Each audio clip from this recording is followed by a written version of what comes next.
It's time now for a spot of business, and it's been a week since Carlos Ghosn was arrested in Tokyo and his woes continue.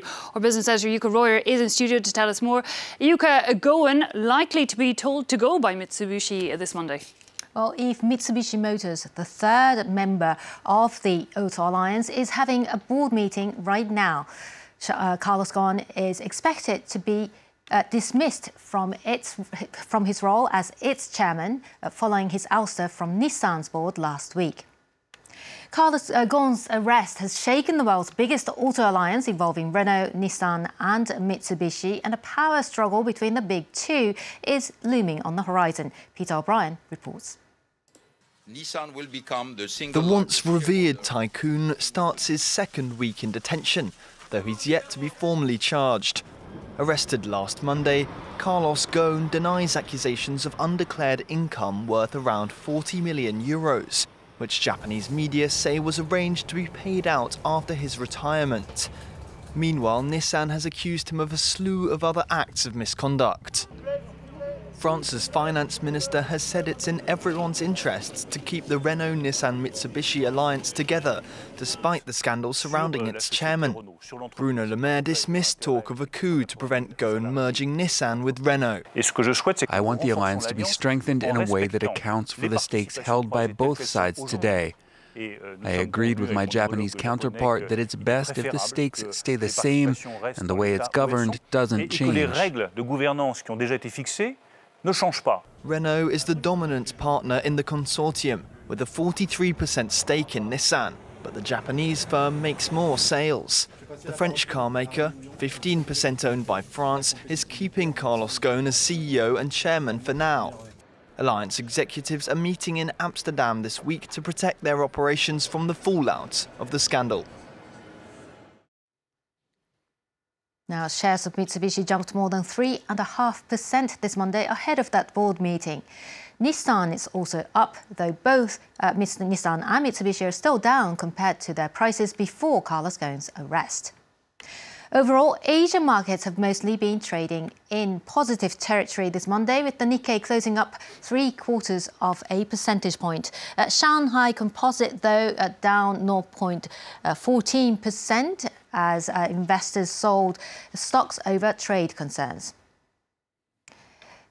Let's look at the oil prices, and crude prices have recovered after last week's rout. Brent crude has climbed back just below the $60 per barrel mark, as you can see there. This after crude prices plunged 8% last Friday. Earlier, we spoke to Stephen Innes, head of trading Asia at Owanda in Singapore, about what to expect on the oil market in the coming days. If broader risk sentiment's a little bit easier, I think there's more liquidity coming back to the markets. Last week was a bit difficult in the sense liquidity was really compounded by the U.S.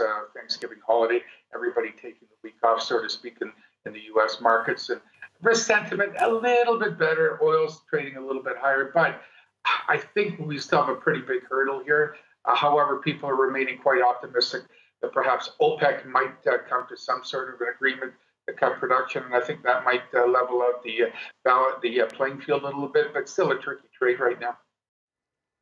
Well, turning now to Europe, Italy may be ready to tweak its big spending budget for next year to avoid punishment by the EU.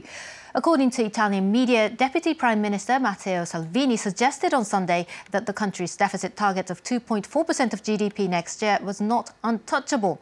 He said the deficit target could be brought down to 2.2% if it still helps the country to grow. Rome risks being put under a disciplinary procedure by European partners over its expansionary 2019 budget, which would increase borrowing next year to deliver on populist election promises. The Italian government is meeting this evening to discuss its budget plans.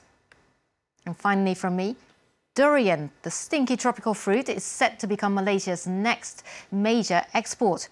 Farmers there are developing thousands of hectares of durian orchards to cash in on unprecedented demand from China.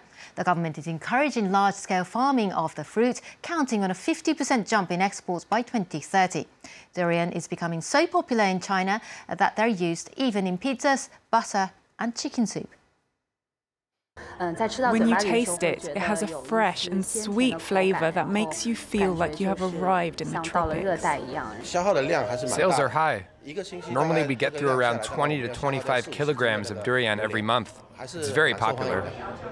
At first, I also hated durians because I thought they had a weird smell. But when you taste it, it's really quite delicious. Well, some call it the king of fruits, actually. It apparently tastes very nice, but it's been banned from several airports around the world because it's so smelly. Indeed, Yuka Roy there at the Business News